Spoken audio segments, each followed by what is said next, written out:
ఇక ఇక గిట్లాటి వాళ్ళని ఆయన జీవన్ రెడ్డి గారు ప్రోత్సహిస్తున్నాడు. జీవన్ రెడ్డి గిట్లాటి పాగల్గాన్లతో కలిసి పనిచేస్తావు జీవన్ రెడ్డి. ఇంకొక ఆయన పేరు ఆయన జగదీష్ రెడ్డి అంటుండు. కేసీఆర్కి తెలిసింది రేవంత్ రెడ్డి గారు మొగతనం, నువ్వు కూడా వస్తే తెలుస్తుంది జగదీష్, చూసుకో మరి. అది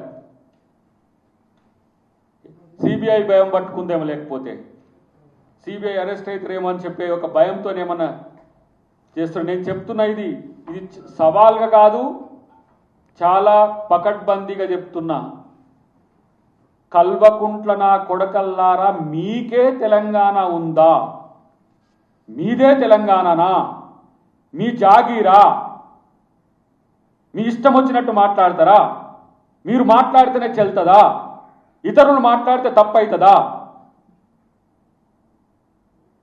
ఏసీ రూములో వండుకొని ఇష్టం వచ్చినట్టు జల్సాలు చేసే దరిద్రులారా మీరు ఇలా రాజకీయం చేస్తున్నామని చెప్తున్నారు. ఎక్కడ మీరు ప్రజల కోసం పోయింది? రైతు చేతులకు బేడీలేసి రైతులను జైల్లో పెట్టిన చరిత్ర మీది. రైతులు దాదాపు 600 పైచీలకు ఆ రోజు చనిపోతే కూడా పట్టించుకొని రైతు మరణాల గురించి మాట్లాడుతున్నారు. ఐకేపీ సెంటర్లలో 1-2 దగ్గర వర్షం వస్తేనో సదుపాయాలు లేకపోతేనో అసలు పంటనే కొంటలేరని ఒక చర్చ మొదలుపెట్టిండ్రు. రైతు రుణమాఫీ చేస్తే రైతు రుణమాఫీ చేయలేదంటారు. రైతులకు బీమా సౌకర్యం కల్పిస్తే రైతు బీమా సౌకర్యం కల్పించలేదంటారు. ఏం చేస్తారో అది చేయలేదంటారు. మళ్ళీ అబద్ధాలతోని కాంగ్రెస్ ప్రభుత్వం మీద తిరగబడతారు. ఖబర్దార్. నేను అంటున్నా, ఎందుకు మిమ్మల్ని తనలో దిట్లాంటి పనికిరాని ప్రచారం చేసేటోళ్ళను అట్లా తరివేసిన సిగ్గు రాకపాయ. ఇలాంటి రెచ్చగొట్టే మాటలు కాంగ్రెస్ వాళ్ళ కాళ్ళు మొక్కమని ఎవడన్నాడు? కాలర్ పట్టుకోండి అంటూ నేను తన్నండి అని చెప్తున్నారు. ఎక్కడ కలిస్తే అక్కడ కేటీఆర్ని సన్నాసిరావుని ముచ్చట్లు నేర్చినవి ఎక్కడనో పనికిరాని ముచ్చట్లు.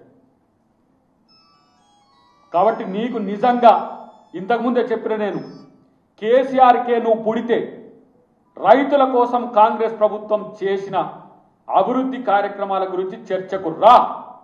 ఇక ఇప్పుడు ప్రెస్ క్లబ్లో పెడతావో, బీఆర్ఎస్ పార్టీ ఆఫీసులో పెడతావో, ఇక్కడ అసెంబ్లీలో పెడతావో, లేకపోతే నీకు ఇష్టం వచ్చిన దగ్గర పెడతావో పెట్టు, అక్కడికి మేము వస్తాం. మళ్ళా ఈ పొంకనాలు కొట్టకుండా నేనొస్తా రేవంత్ రెడ్డి రావాలనే పిచ్చి సలహాలు పెట్టుకోకు.